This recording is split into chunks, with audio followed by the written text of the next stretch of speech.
Eu, primeiramente, gostaria de fazer só um resumo, um breve histórico do que é a associação, a raça Angus. Nós temos ali, rapidamente, 1862, o primeiro animal registrado da raça. A raça Angus é uma raça europeia, de origem britânica, mais especificamente falando da Escócia. 1906, então, nós temos o registro do primeiro animal aqui no Brasil. Foi registrado lá em Pelotas, na Associação Nacional de Criadores, a ANC, que é o órgão cartorial de registro da raça Angus. É um touro que foi importado do Uruguai, o nome dele era Mielink, foi importado por um produtor de Bagé, cidade onde eu moro, senhor Leonardo Colares. Importou esse touro do Uruguai. Mas antes de 1906, já se tem registros de criadores nas estâncias gaúchas da fronteira do Rio Grande do Sul, com o Uruguai e com a Argentina, que utilizavam muito já nos seus plantéis, no seu gado, a raça Angus. 1963, então, foi a criação da Associação Brasileira de Angus por um grupo de produtores na cidade de Uruguaiana. Uruguaiana fica lá na outra ponta do Rio Grande, fronteira com a Argentina. Tudo começou por Uruguaiana, na verdade. Esse grupo que pensou e organizou para que junto pudesse crescer a raça e desenvolver, visualizar o potencial que a raça tinha para contribuir dentro da pecuária, num primeiro momento do Rio Grande do Sul.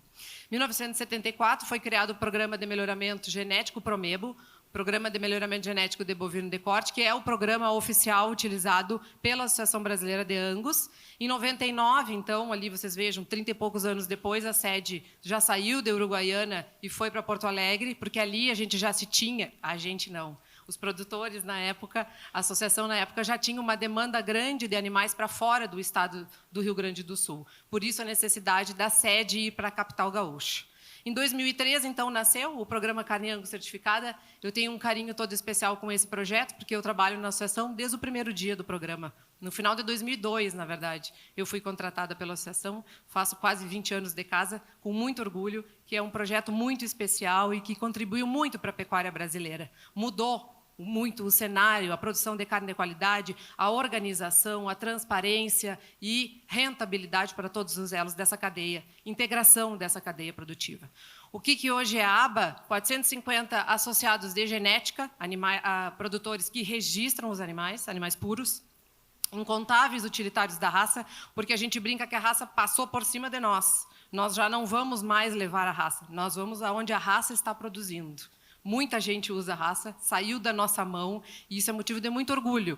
Mas, por outro lado, é um grande desafio nós entregarmos serviço, nós entregarmos qualidade para esse produtor que usa a raça com expectativas.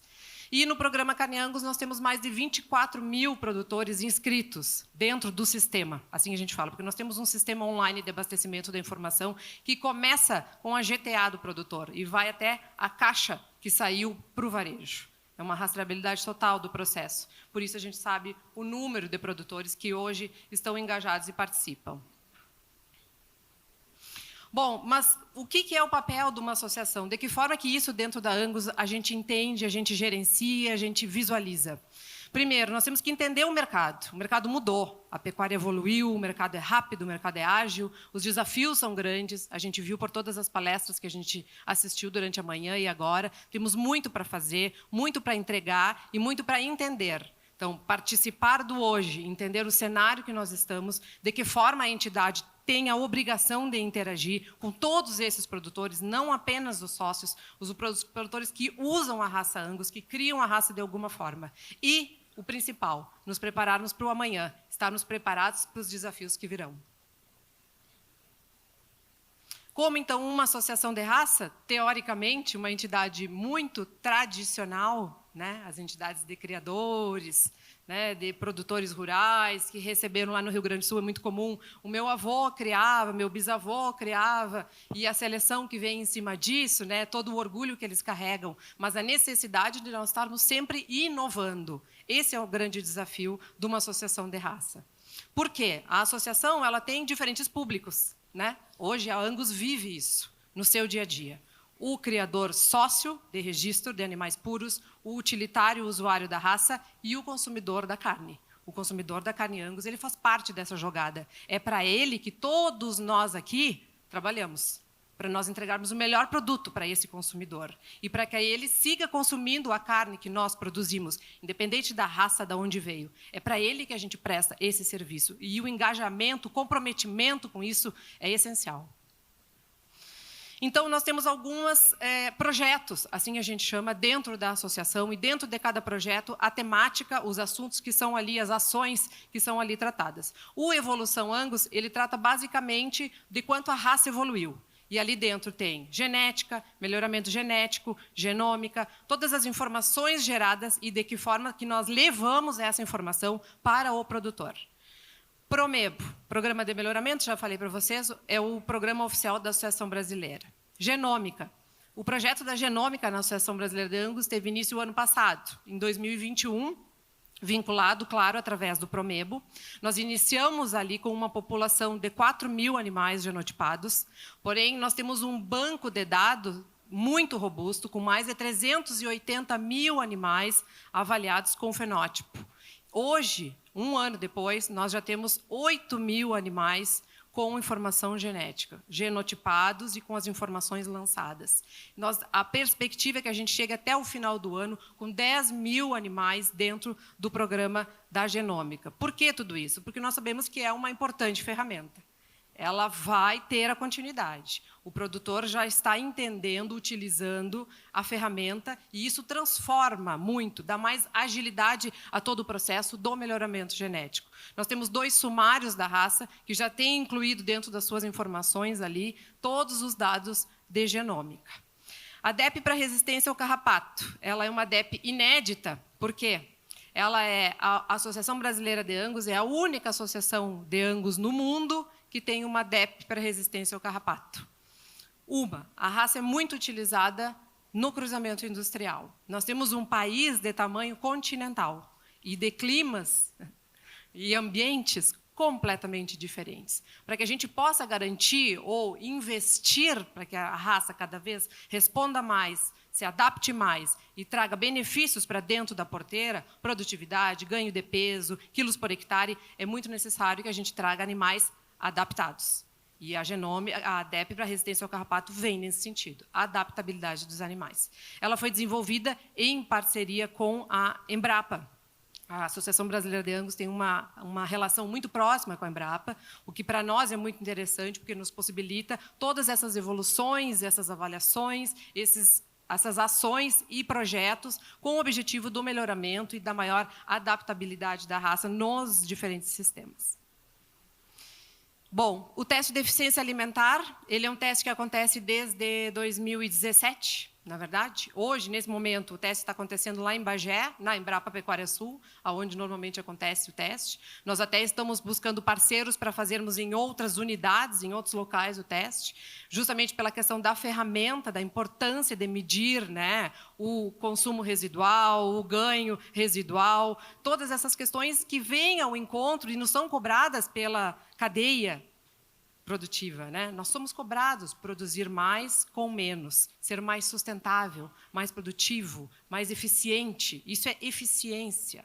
Então, o teste de eficiência alimentar, ele vem nesse sentido, para identificar os indivíduos que consomem menos e ganham mais, e convertem mais. Vem nesse mesmo pensamento de uma pecuária mais sustentável. A ideia é que se tenha, no ano que vem, já uma DEP para essas características, para o consumo alimentar residual e o ganho de peso residual, e que isso evolua como a DEP para resistência ao carrapato para uma ferramenta genômica, uma predileção genômica para todos os indivíduos. Eu gostaria de salientar também que a DEP para carrapato, todos os animais da raça Angus que têm um registro genealógico pode ter a sua predileção, pode ter a sua mensuração. A mensuração de gás metano vem dentro do teste de eficiência alimentar, é uma inovação do teste para esse ano. Tá? Foi utilizada a técnica do hexafluoreto de enxofre. Fiz questão de colocar porque o nome é difícil. Mas o que a gente quer dizer? É o que nós estamos pensando como futuro, como trabalho, como entrega para esses produtores que utilizam a raça Angus. Animais mais adaptados, animais que produzem menos, produzem mais, consumindo menos, e animais que emitem menos. Isso é sustentabilidade. Isso é o nosso papel como entidade, identificando e indicando para o produtor a genética a indivíduos que tenham essas características com garantia. O programa de fomento à ultrassonografia de carcaça, ele é um programa subsidiado pela associação. Anualmente são avaliados cerca de 5.000 animais com ultrassom de carcaça, machos e fêmeas. E o mais importante de tudo é que a maioria desses animais, eles já possuem a sua genômica, né? Eles já possuem todos os seus dados, que a gente possa incluí-los dentro do nosso banco de dados. E assim, cada vez criando mais robustez, mais estrutura, mais informação e mais confiabilidade do que é a genômica.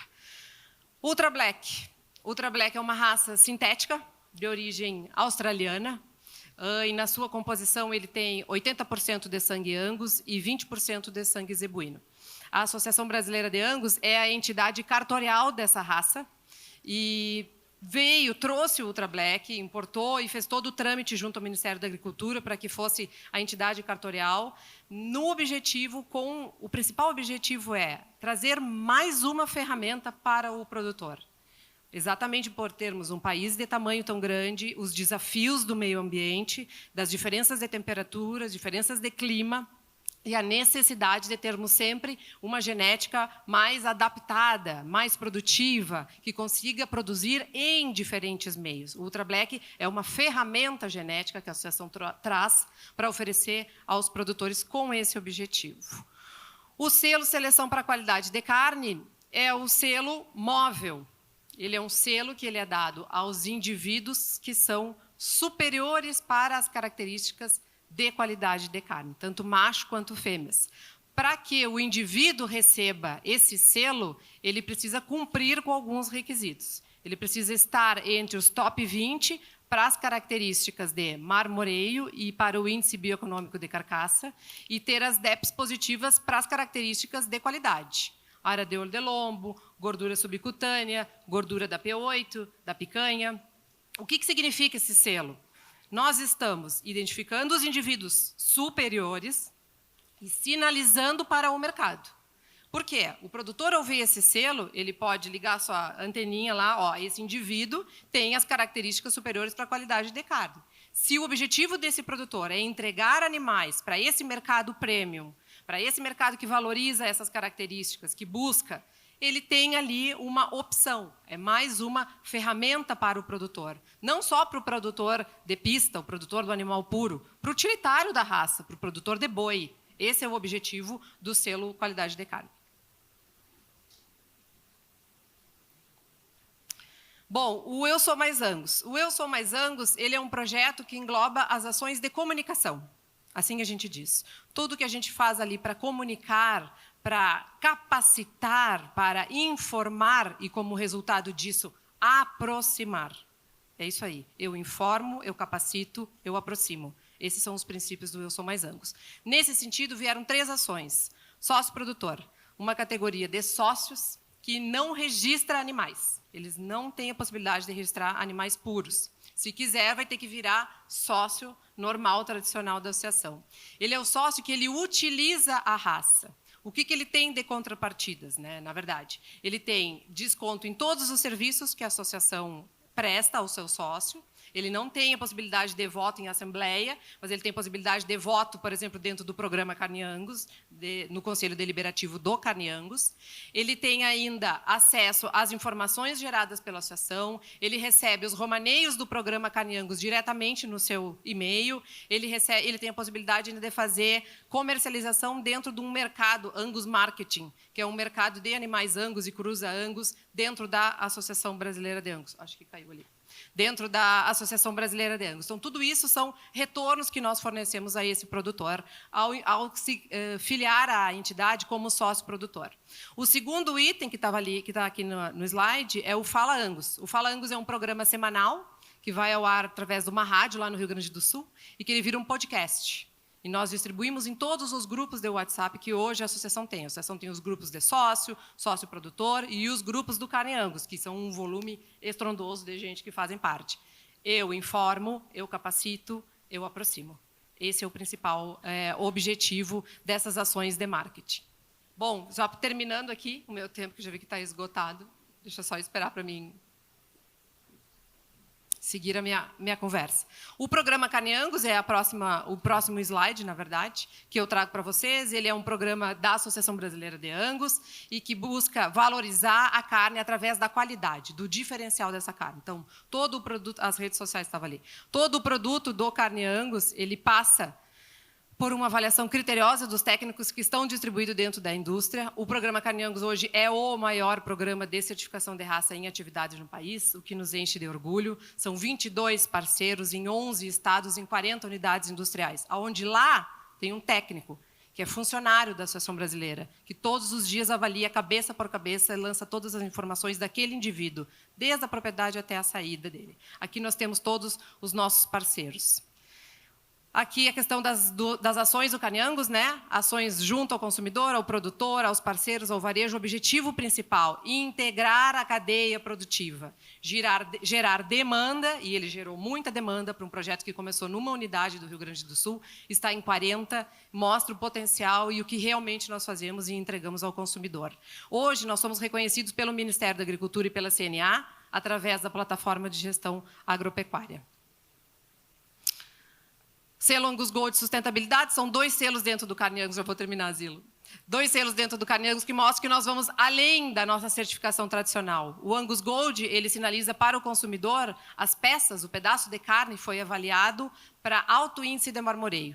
Todas as carcaças são avaliadas, seguindo os critérios, os padrões americanos do USDA. Avaliamos carcaça fria, 24 horas. As carcaças que cumprem recebem esse selo Angus Gold. E o sustentabilidade. Colocamos para dentro do processo as fazendas, onde a gente nunca fez absolutamente nenhum posicionamento ou avaliação.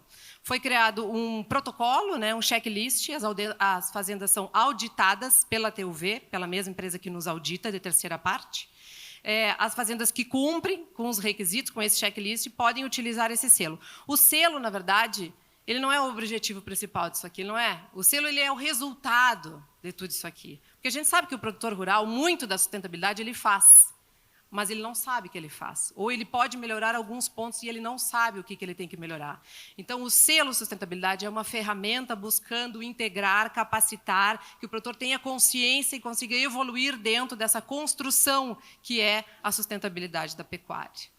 Bom, por último, então, eu trago para vocês as exportações. Hoje nós exportamos carne Angus, algo que é motivo de muito orgulho para nós. Nós temos aí mais de 16 países onde é enviada carne Angus certificada com o selo da associação aqui, saindo do Brasil. Por último, eu trago, então, a nossa última ação, que se chama Geração Angus. É um projeto muito bonito que a associação criou ano passado, tentando garantir a continuidade dessa paixão que se chama Angus e que se chama pecuária. Eu fico emocionada até de falar. Mas foi pedido para os filhos dos funcionários e dos produtores que desenhassem o que significa para eles a raça ou a pecuária. E isso tudo foi colocado dentro do nosso anuário. Eu tenho aquela lá de cima, é minha filha, Florência, que desenhou aquela bonita vaca. Fico emocionada de falar. Mas, enfim, eu acho que o nosso papel aqui é dar continuidade para esse negócio. Eu recebi do meu tataravô, passou para o meu bisavô, para o meu avô, para o meu pai. Isso não é uma herança, isso é um desafio. Eu tenho que levar isso adiante, eu tenho que entregar isso para os meus filhos. Eles estão lá em Bagé, lá na fronteira com o Uruguai, esperando eu chegar amanhã para nós ir para a estância, encilhar cavalo e carregar boi, se Deus quiser, que o tempo nos permita, que pare de chover. Mas esse amor, esse respeito que eu aprendi com meu avô, com meu pai, eu tenho que passar para os meus filhos. Eles têm que entender, porque nós somos chicoteados o tempo inteiro, e eles, né, com toda a informação que vem de fora do que é a pecuária, do que é o produtor rural, nós somos, sim, responsáveis, nós fazemos com paixão, com comprometimento, com respeito à natureza, aos animais. É isso que eu quero que aqueles dois entendam. Se eles vão seguir ou não vão, aí é com Deus. Mas que eles tenham muito orgulho do trabalho e carreguem esse legado que eu trago e que todos nós trazemos e compartilhamos para os nossos filhos e para as próximas gerações. Muito obrigada. Excelente, Ana. Obrigado. Muito boa apresentação. Depois a gente vai bater mais um papo. Eu lembro que quando eu fiz meu TCC era genética, e hoje a genética é toda... Nossa, o que avançou daquele tempo para cá, são mais de 30 anos, né? É coisa estrondosa, é uma coisa maravilhosa. Vocês estão contando para a gente todos esses avanços, a gente fica muito feliz. Vamos passar agora para o Ricardo Abreu, que vai falar um pouquinho da ABCZ, que também tem mais de 100 anos como a sociedade rural também que eu represento aqui. Conta um pouquinho da história, conta um pouco de vocês, e o que vocês fazem com seus associados, os desafios que você tem aí dentro de uma grande associação como é também. Boa tarde a todos. Primeiramente, agradecer aí ao pessoal da Data Agro, a vocês, Zilo, pelo convite. Nós da BCZ ficamos muito honrados em poder estar de volta a esses eventos presenciais, depois de praticamente aí, 2, 3 anos só nos vendo aí, praticamente virtualmente. Parabenizar a Ana pela apresentação. Acho que essa questão do legado é um grande desafio que motiva todos nós, criadores, para seguir em frente. Parabenizar, estou conhecendo hoje o João. Muito bom compartilhar aqui esse painel. A vocês, todos os pecuaristas, a gente trouxe aqui algumas informações, Zilo, que, como tema é perspectiva do mercado e o papel de uma associação de classe, uma entidade, eu sempre falo que os nossos patrões são 25 mil associados que a BCZ tem hoje ativo, espalhados pelo Brasil inteiro e pela América Latina. E é a base do gado nacional. O Zebu, a gente teve grandes painéis aí na parte da manhã, logo depois do almoço, que falou muito de nutrição, de número, desses desafios aí sobre a questão da descarbonização, por exemplo, falar da Faria Lima, tá lá com a pecuária. Eu sempre falo, a Faria Lima e lá na pecuária também, eu acredito que pegar essa brisa do campo é importante para todos os elos da cadeia. Então, tem alguns slides aqui que a gente vai estar apresentando nessa mistura aí de dados, de perspectiva, o que a BCZ vem fazendo de produtos, obrigado, de produtos e serviços para todos nós, criadores, para nós técnicos. Esses são os grandes desafios. E aqui deixar já de primeira mão o nosso contato. A BCZ ela está sediada em Uberaba, que é a capital mundial do Zebu, mas praticamente nós temos a capilaridade de estar presente em todos os estados da federação através dos nossos escritórios técnicos regionais. A importância de estar junto ao criador, de sentir ali, no bom sentido, a dor dele, de olhar por dentro da porteira. Eu não gosto de falar de sujar a botina, mas de empoeirar a botina, para poder realmente entender o negócio dele, do seu sistema de produção e levar os produtos e serviços da associação para que ele ganhe mais dinheiro. Então, dentro dessas perspectivas, trazer um pouco de números, foi falado aqui, e estamos na casa aqui do GPB, da Data Agro, e esses dados são importantes. E, independente se está um pouco 10% a mais o número ali de milhões de cabeças, a gente se espelha um pouco nos dados aqui da ASBIA, que é a Associação Brasileira de Inseminação Artificial, e também do anuário da revista DBO. Mas, independente se são 200 ou 195 ou 223 milhões de cabeças, nós somos o maior país de rebanho comercial do mundo. E esse número total, tranquilamente, acima de 80%, de 90% é de zebu, é de azebuado. Falaram na parte da manhã da Embrapa, a força que a Embrapa trouxe na década de 70 e 80 em difundir o Brasil através da braquiária. Então, foi através da braquiária e foi através da pata do zebu que nós levamos a pecuária para o Brasil inteiro, que nós desbravamos o centro-oeste, que nós desbravamos o norte. E eu sempre falo, a associação, os produtos e serviços dela, o pecuarista, a informação e o melhoramento genético não tem fronteiras. Então, o Furlan, com o trabalho que vocês fazem fantástico do GPB, essa capilaridade em sentir lá as informações das demandas do pecuarista, eu acredito que é o grande legado que nós, como a BCZ, temos que levar todo dia para os nossos, não só associados, mas usuários de genética zebu e todos os criadores. Porque todos nós, pecuaristas de corte de leite, nós produzimos carne, nós produzimos leite, somos usuários de genética e os números estão aí. Temos aí esse potencial, já que é uma realidade vista para todo mundo. Temos os ônus e o bônus de ser o maior rebanho comercial do mundo. E aqui, nesses slides, trazer um pouco mais da nossa reflexão para o que eu digo que é o grande patrimônio dentro de uma fazenda, seja de corte, seja de leite, que são as matrizes, que são as fêmeas. E, culturalmente, dentro da pecuária de corte, e isso culturalmente dentro dos criadores, praticamente não se falava muito das matrizes, não se falava muito das fêmeas. Daí as fêmeas têm um legado fantástico, porque ela que é a mãe da bezerra, da novilha, da reposição, ela é a mãe daquele produto do cruzamento industrial que vai para a carne, ela é a mãe do touro, de repasse da inseminação artificial, ela é a mãe do touro que vai para a central de inseminação. A gente vai ver uns números de ATF, aí, crescimento fantástico. A pecuária, mesmo em tempos de pandemia, ela não parou, o agro não parou, a BCZ não parou, vocês não pararam e o crescimento está aí. Então, nessa reflexão de fêmeas, a gente vê aí os números interessantes no sentido de que, segundo essas duas fontes, né, principalmente os dados da Asbia, no Brasil nós temos em torno de 63 milhões de fêmeas de corte com idade para emprenhar, com idade para reprodução. Se nós considerarmos os números da Asbia, no total de número de doses comercializadas em 2021, 25,4 milhões de doses, colocando isso em doses comercializadas mesmo, sem APS, né, que também é um crescimento muito significativo, que é a prestação de serviço.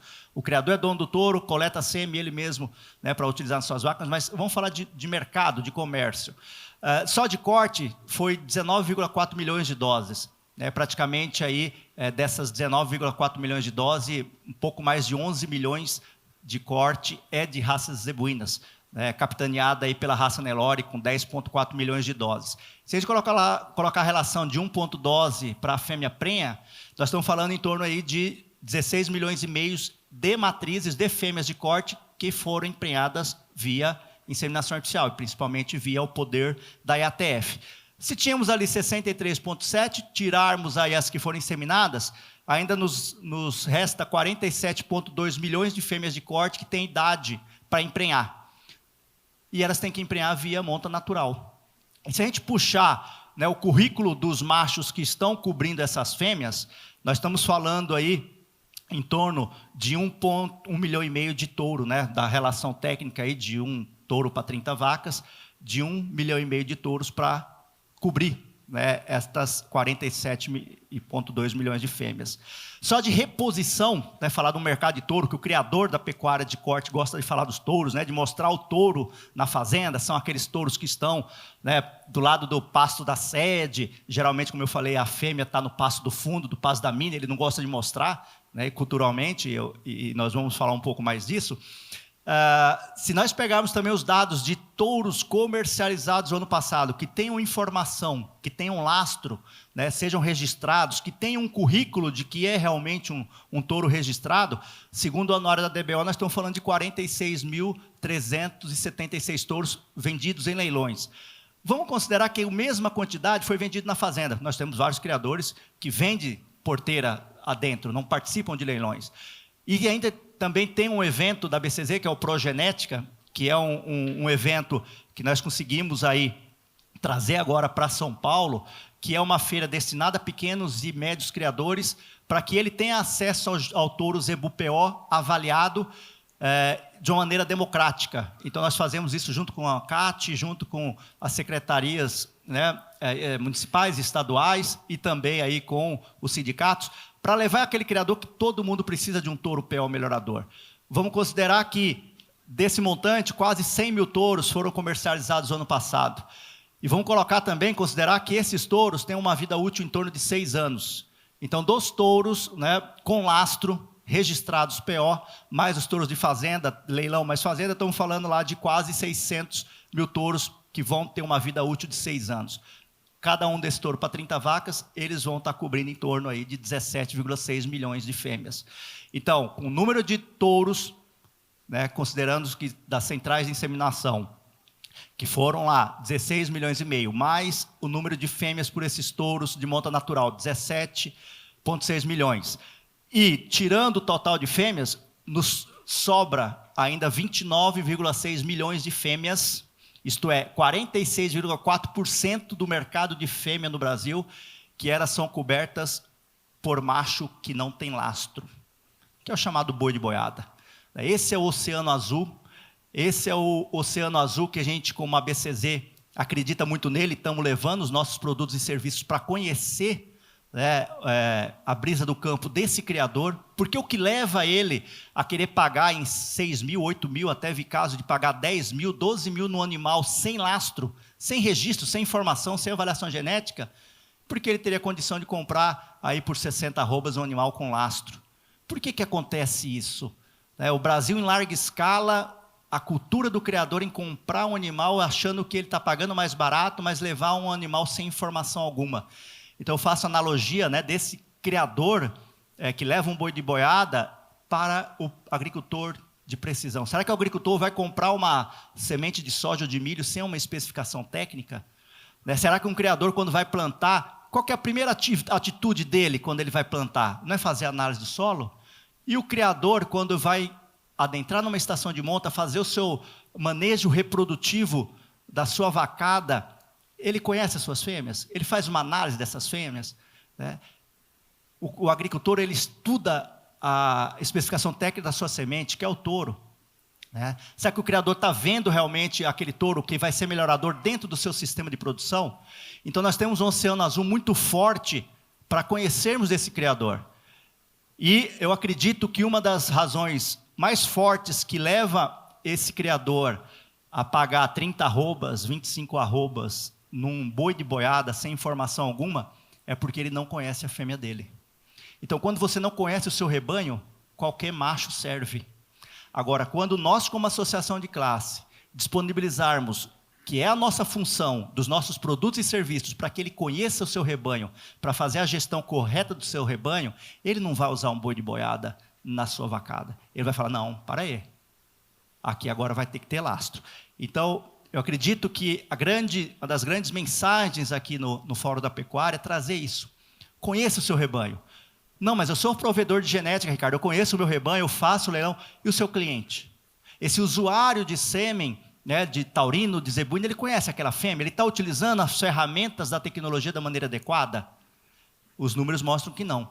Então, nós temos que deixar de uma maneira mais fácil para o nosso mercado consumidor, que é o comprador de touro, seja via a IATF, via monta natural, que ele tem os custos-benefícios de comprar um touro, né, zebu PO melhorador. Porque aquilo é um ativo que ele vai deixar lá por pelo menos 5, 6 anos na sua atividade. Então, fazer essa desmistificação do boi, do touro, e isso é a gente olhar para o poder das fêmeas. Tanto é que a BCZ, fortemente, em 2018, ela criou o PMGZ, que é o Programa de Melhoramento Genético de Zebuínos Comercial, com foco nas fêmeas cara limpa. Se eu vou levar a tecnologia e os produtos e serviços de uma entidade centenária de 103 anos, que é a BCZ, eu, no mínimo, tenho que conhecer o rebanho desse criador, desse associado, se ele é associado ou não. E democratizar a utilização desses produtos e serviços. E eu vou tirar qualquer tipo de ranço no sentido de que um criador tradicional de zebu, né, de uma entidade de 103 anos, é elitista, ou é para eu participar de uma Expo Zebu, ou aquele touro PO não serve no meu rebanho, é se eu levar o conhecimento dele, de levar as informações para as fêmeas dele. Então, quando a gente levar isso, e isso já está acontecendo, mas quando nós falamos isso lá na BCZ em 2018, 2019, lá dentro do rebanho praticamente Zebu PO, ninguém conhecia suas fêmeas. Claro, com a valorização das matrizes agora de 2019 para cá, tem-se, né, essa revolução, mas temos muito a percorrer. Temos 30 milhões de fêmeas aí de corte que estão sendo cobertas por boi de boiada. Então, esse é um dos grandes primeiros desafios. E acho que a Mariane comentou, né, de manhã, e eu faço essa analogia novamente aí da agricultura de precisão com a nossa pecuária de precisão. A maioria dos nossos pecuaristas de volume que utilizam a genética, né, de zebu PO através do sêmen, através dos touros de monta natural, e o grande usuário dessa genética zebu PO é o rebanho comercial. Tá? Se eu falo de 11 milhões de doses de zebu, tranquilamente eu estou falando que 10 milhões dessas doses de sêmen de zebu PO vão para fêmeas cara limpa, que é o grande oceano azul. E a grande maioria desses criadores do rebanho comercial, eles acham muito e praticamente não conhecem nada do seu rebanho. Não tem uma estimativa correta de um manejo reprodutivo, de uma estação de monta, né, bem delineada. Né? Fala de estação de monta e o cara fala de... Ah, não, lá em casa tem, Ricardo, é 6 a 8 meses. Não, aí não é estação de monta, é uma temporada. Né? E todo rebanho, pessoal, todo lote, independente do nível, né, do melhoramento genético que ele faz, a sua seleção na sua fazenda, todo lote, todo rebanho, todo criador, mais tradicional que seja, tem a cabeceira, tem o meio e tem um fundo. Então, vamos levar as ferramentas para o criador cada vez mais conhecer o seu rebanho e levar, né, o que o brasileiro já tem da agricultura de precisão para levar para a pecuária de precisão. E nós temos lastro para isso. Né? A Ana comentou muito bem da Associação de Angus, a ABCZ. Pô, são 103 anos coletando informação. Está lá, esse banco de dados com confiabilidade está disponível para todos os criadores. Tanto é que muitos programas de melhoramento genético no exterior vêm ao Brasil para conhecer as nossas metodologias de fazer melhoramento em volume, em quantidade. Então, o registro da BCZ não é só o caranguejo na face do animal quando ele é o registro de nascimento, ou na perna direita quando ele tem uma avaliação final de um técnico na perna direita. Não, o que tem por trás daquilo lá? Tem um lastro, tem informação de confiabilidade. Levar isso para o mercado de uma maneira geral. Acho que travou aqui. Se puder passar aí. E a qualidade, pessoal, vem da quantidade. Então, dentro de todas as raças zebuínas, nós estamos falando aí de um pouco mais de 16 milhões de animais avaliados dentro do banco de dados da BCZ, com mensurações físicas dos animais beirando 20 milhões de informações, de fenótipos. E com genômica, dentro do primeiro semestre, ultrapassando 192 mil, e agora na avaliação que vai ser lançada na Expo Genética em agosto, nós vamos ultrapassar 205 mil animais genotipados das raças zebuínas Nelore e Tabapuã. Esse volume é muito expressivo, mas mesmo com a ferramenta da genômica, que já faz parte da rotina, né, dentro dos programas de melhoramento da BCZ, nós temos que continuar a coletar informações de fenótipo. Não é porque tem a genômica que eu vou deixar de pesar, não é porque tem a genômica que eu vou deixar de fazer uma avaliação visual de epemuras. Tem que andar junto. E a genômica é a ferramenta a mais no melhoramento genético para aumentar a nossa assertividade. Seja em manter aquela fêmea ou aquele touro que vai permanecer no rebanho, ou principalmente de descartar aquilo que não serve dentro do meu sistema de produção. E tem que ter confiabilidade. Dentro das coletas das informações da BCZ, tem que medir. Nós só vamos ter tomada de decisão para o criador e disponibilizar tais informações se nós medirmos com confiabilidade. E melhoramento genético não se faz à distância. Então, pelo menos 3 vezes no ano, tem um técnico de campo da BCZ presente no criador, fazendo ou o registro genealógico ou os acompanhamentos das avaliações do programa de melhoramento genético de zebuínos, seja no PO, seja no comercial. E também com as características visuais e de carcaça, que é o que nós acreditamos na questão das avaliações genéticas. E disponibilizar para o criador, independente de onde está o seu sistema de produção, que ele conheça o seu rebanho, através das características econômicas que vão ter impacto dentro da sua seleção e dentro do seu negócio. E algumas coisas interessantes do mercado em cima desses impactos. Desculpa só a disponibilidade aqui, mas é um dado aqui até da ABIEC, onde a gente observa, olha o crescimento, né, que é esse gráfico em linha da direita de vocês, que é o aumento do peso médio de carcaça no Brasil em arrobas. Claro, com o ágio do bezerro e a indústria frigorífica sinalizando para nós pecuaristas que eu preciso de um macho, de uma fêmea mais pesada, foi conversado aqui hoje, eu preciso ter animais geneticamente que desempenhem mais.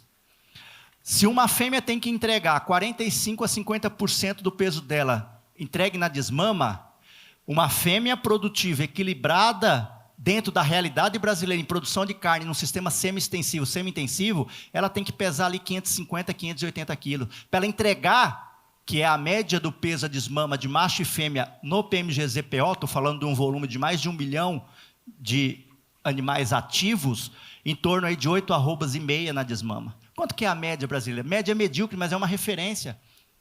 A média de peso na desmama no Brasil é 160, 170 quilos. Isso não paga a conta.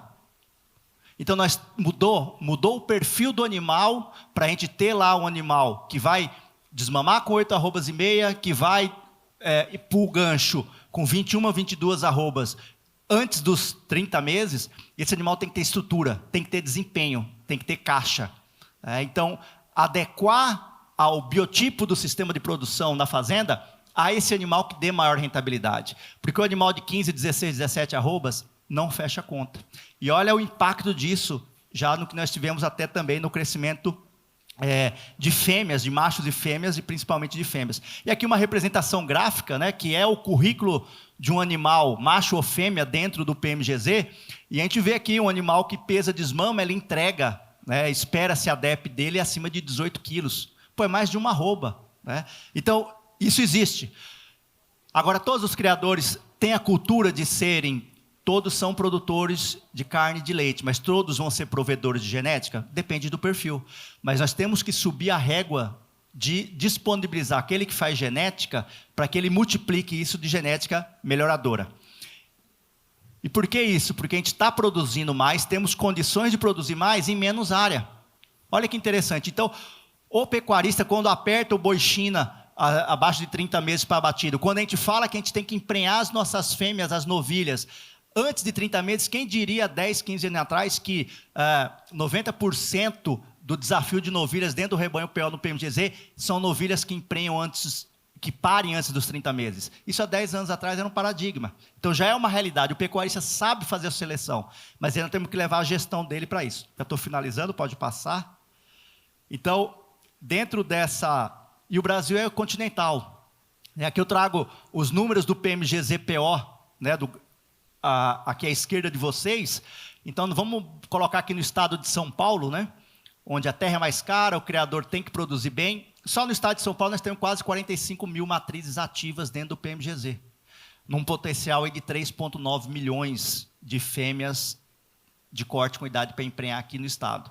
Então, usa tecnologia, tem muito o que crescer, e o melhoramento genético não tem fronteiras. Então, eu acredito, Zilo, que o grande desafio, né, do que 24 mil criadores, 25 mil associados da BCZ já usufruem, né, que é a questão do lastro das informações através do registro genealógico há mais de 103 anos, com a utilização dentro do PMGZ e do PMGZ comercial, né, de porteiras abertas para todos os rebanhos, além do PO comercial, e ele ter esse pacote, que é esse elo da produtividade, que faz com que a gente venha, né, a disponibilizar e fazer a nossa missão como uma entidade, né, tradicional, com um poder político muito forte. Né, o Código Florestal foi definido praticamente lá em Uberaba e tem uma força muito grande também em Brasília, mas nós temos que nos unir mais, dentro de todas as entidades, dentro de termos as informações. Ter a informação, mas isso chegar dentro da porteira para todos os criadores. Eu acredito que essa é a grande mensagem. E, finalizando aqui, fica um convite. Vamos ter a Expo Genética, que é falar de genética, de melhoramento na capital mundial do zebu em Uberaba, no dia 20 a 28 de agosto. Então, todos estão convidados para estarem lá com a gente. Vai ser uma semana muito produtiva da área técnica, da área comercial. E convido vocês para a gente fazer uma Expo Genética 3 em 1, né? Porque a última edição, em 2019, foi presencial. E essa agora nós vamos poder retomar e fazer novamente presencial. Agradeço a oportunidade mais uma vez e fico à disposição aí para qualquer dúvida ou questionamento. Muito obrigado. Obrigado, Ricardo. Excelente, mais uma vez. Os desafios são iguais em todas as associações, todas as raças. Hoje eu tenho representantes das duas maiores raças no Brasil, dentre outras, todas são importantes. E agora vou passar a palavra para o João Antônio, que é da raça agro de Rondonópolis. Eu queria ouvir de você, porque para ter as associações, para ter os pecuaristas, precisa de alguém que atenda, os que falem com ele, que conversem, que também tem as dores que precisam, e vocês têm que atender em todos. Então, eu queria que você falasse um pouquinho o que você faz, o que vocês fazem e o que vocês podem fazer para as associações, para os associados, para todo mundo que está aqui nos ouvindo. Obrigado, mais uma vez, por ter vindo. Perfeito, Zilo, obrigado. Estou aqui entre duas importantes associações, um prazer dividir o palco com vocês. Bom, nós da Revenda sempre fomos lugar de troca de experiência entre os pecuaristas, mas também de levar tecnologias, um palco de negócio, não só de nós vendendo para eles, mas também muitas vezes de lugar de encontro deles, né? Ou melhor dizendo, de nós, enquanto pecuaristas, mas lá fazer negócio entre a gente, não só da revenda conosco, né? Mas muitas vezes ali saíram um negócio de compra e venda de gado, compra e venda de áreas, nas nossas lojas, né? E eu queria agradecer a oportunidade de estar aqui, falando um pouco da nossa empresa, mas especialmente de me tocar com a sua emoção, que você comentou, né? Porque a pecuária tem esse lado e que todos também somos movidos a isso. A pecuária, de alguma forma, é um legado geracional. Muitos de nós, enquanto pecuaristas, nos encontramos com a memória dos nossos pais, dos nossos avós, na lida do nosso dia a dia, de muitas lições, e guardamos conosco, do jeito que o Furlan está vestido aqui, um sotaque, uma vestimenta, um jeito de se apresentar, mas também um gosto musical, compartilhamos o gosto pelo mate, seja pelo chimarrão da sua área, seja pelo tereré, de onde eu vivo, né?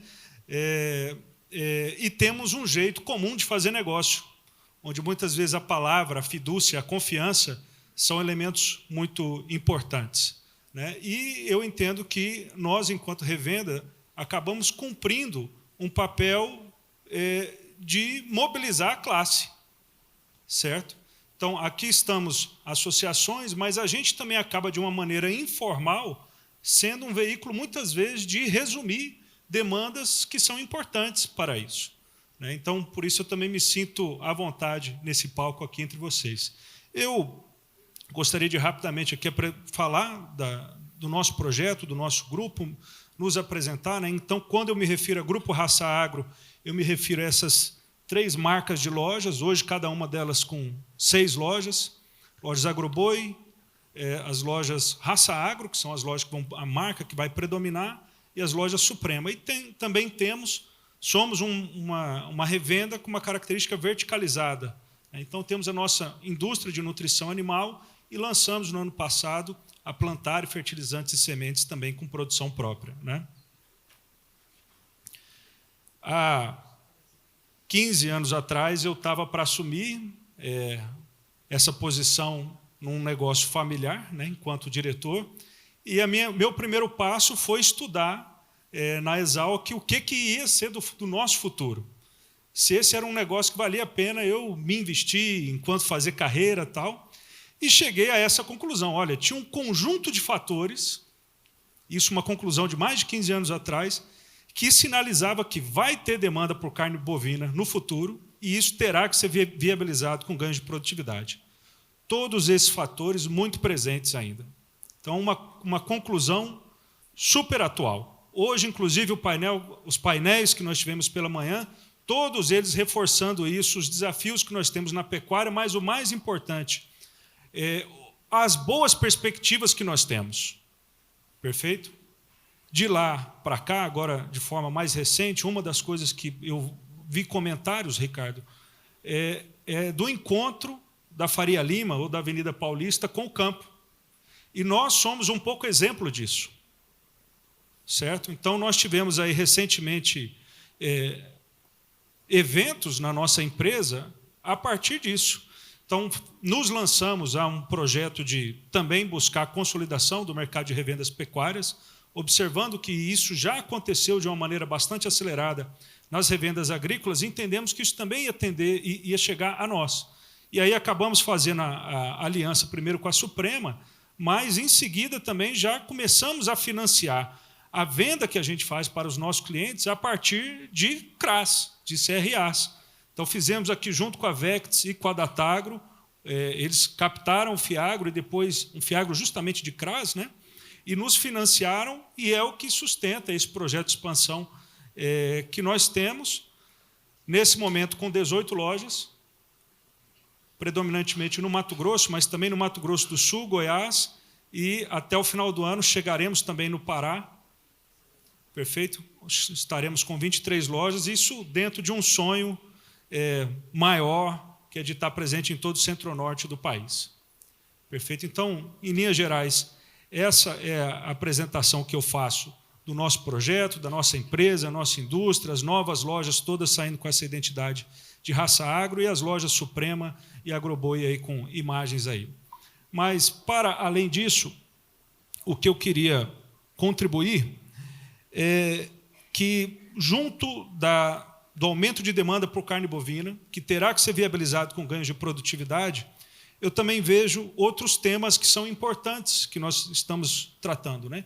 Um é o de profissionalização. Nós falamos muito aqui de intensificação, né? Mas eu diria que nós, enquanto pecuaristas, estamos agora convivendo num mundo com abundância de capital e com carência de projeto. E cabe a nós demonstrar a profissionalização que nós temos no campo. Perfeito? E, ainda assim, atravessando uma dificuldade comum a todos nós, que é a dificuldade de mão de obra no campo.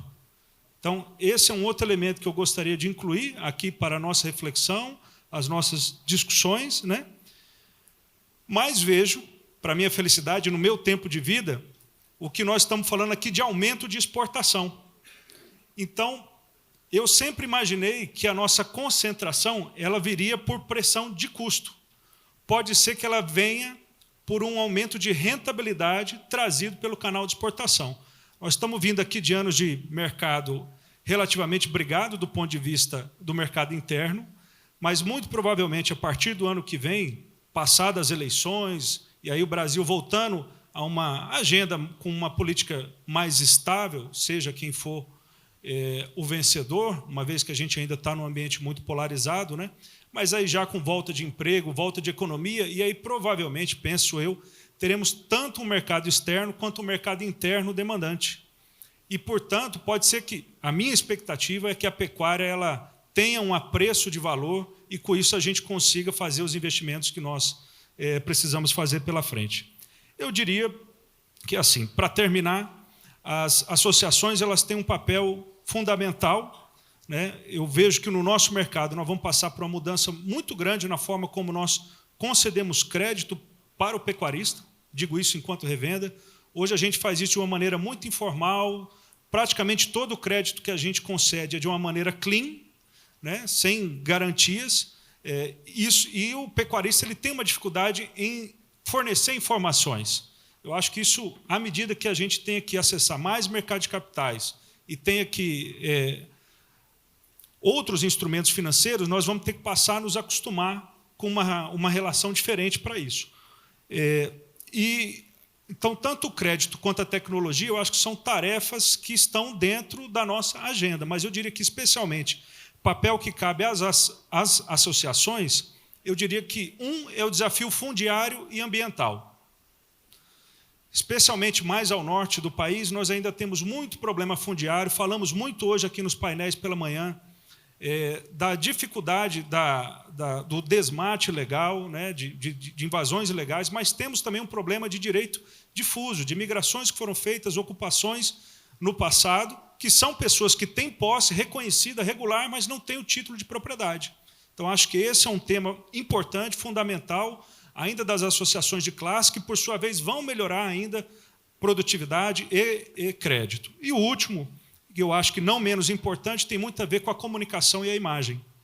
Então, nós falamos hoje muito, as pesquisas mais recentes dizem que a pecuária pode ser carbono credora quando intensificada, mas nós ainda temos um déficit de imagem porque a gente não sabe se apresentar dessa forma e somos vilanizados, né, como transgressores do meio ambiente, em que pese as enormes contribuições que temos com reserva legal e assim vai. Então, eu diria que esse é um outro tema importante das associações de classe. Muito bom. Obrigado, Furlan. Muito bom, João Antônio. A gente, sim, não vai ter muitas perguntas, mas eu queria falar um pouquinho, falando um pouco das associações de raça, a gente precisa de uma qualidade de carne, ter um alimento seguro, isso é falado, ter sustentabilidade, isso faz parte, a gente precisa ser assim. E falando um pouquinho das associações, o que eu acredito que, fazendo parte do Grupo Pecuária Brasil e também da Sociedade Rural Brasileira, é que a gente se preocupa muito com os pequenos e médios produtores, para que eles não saiam dessa atividade, né? Então, cabe a vocês também, como vocês têm a capacitação, tudo, chegar nesse pessoal de forma... E ter crédito, conseguir crédito para eles também, mais fácil, com facilidade, para eles não saírem da sua atividade. Então, esse trabalho que vocês fazem de capacitação, então, isso é fundamental para a perpetuação da pecuária, da cria, da recria, da engorda, né? E ser bem atendido pelo varejo, pelo atacado, pelas indústrias que produzem os alimentos, as rações, né? Ser bem atendido.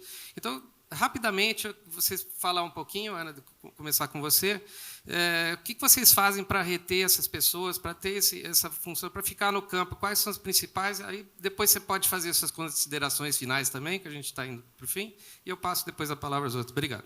Com relação ao trabalho a esses pequenos e médios produtores, né, é muito importante que a gente consiga levar eles à tecnologia disponível, né, que muitas vezes ele não tem acesso pela questão do custo.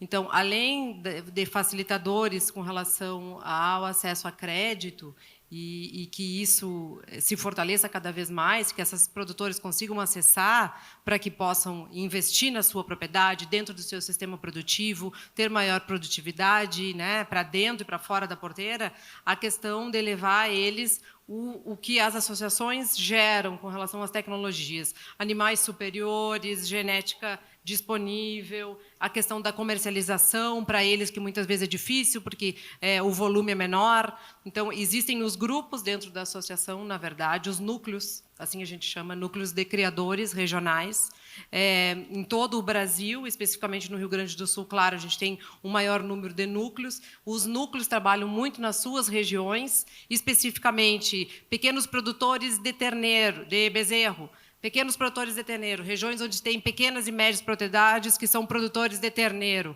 Ali, intensificar a questão de levar a eles o acesso à genética, animais melhoradores, animais superiores, ajudá-los, apoiá-los para que eles consigam comercializar. Apoio nas feiras de terneiros que existem no Rio Grande do Sul, no Paraná também existem, em Santa Catarina, muito bem feito, diga-se de passagem também. Então, a Associação Brasileira de Angus tem uma relação muito próxima com as secretarias para que se consiga viabilizar, primeiro, capacitação e evolução de rebanho. Segundo, comercialização do produto desses pequenos e médios produtores. Obrigado, Ana. Por favor, Ricardo. Roberto, acredito que nesse ensejo, né, do pequeno e o médio criador é a presença, e essa capilaridade próxima a ele, da propriedade.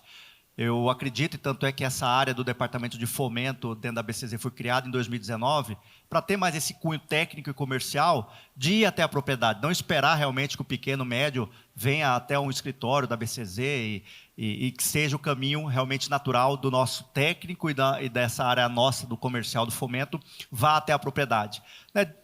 Essa capilaridade de ter 24 escritórios técnicos regionais, né, num raio aí tranquilamente no Brasil inteiro de 300 quilômetros, ou tem um técnico da BCZ que mora próximo dessa fazenda, ou tem um escritório, né, técnico regional da entidade.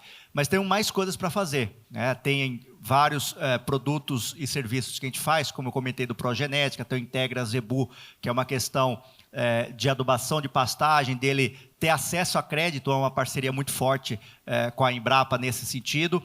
E a ABCZ, até por essa capilaridade, essa força, né, política, ela tem os seus produtos e serviços, mas é o desafio de estarmos mais próximo realmente desse pequeno e médio criador. E eu acredito que essa ação técnica e comercial, junto não só aos nossos técnicos de campo, mas também do nosso departamento de fomento, de ir na propriedade, conhecer realmente a necessidade dele dentro do sistema de produção e isso levar aos produtos e serviços que vêm atender o criador para ele ter rentabilidade de continuar, né, dentro da criação dele de corte de leite. Então, eu acredito realmente que é nesse face a face, de realmente, até por ser uma entidade tradicionalista, né, num bom sentido, isso é interessante pelo próprio poder que ela tem, mas o poder da informação de ir até a fazenda, até o criador. Eu acredito que esse é o grande, não desafio, mas a grande oportunidade que nós temos lá na BCZ junto a todos os criadores.